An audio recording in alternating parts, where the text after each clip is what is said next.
In this video guys, I will show you step by step how to check in on Austrian flight ticket. So friends, all you have to do, go to Austrian official website. This is the official website. After that friends, look for option, scroll down till this option check in, click this check in.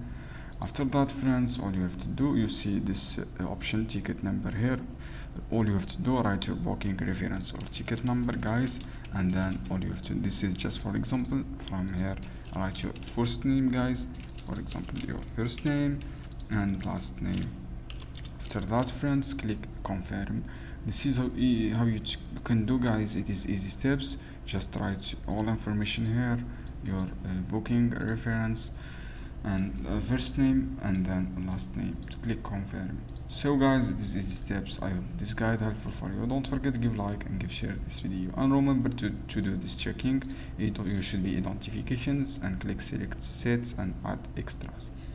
Thanks guys. Any question down below in the comments.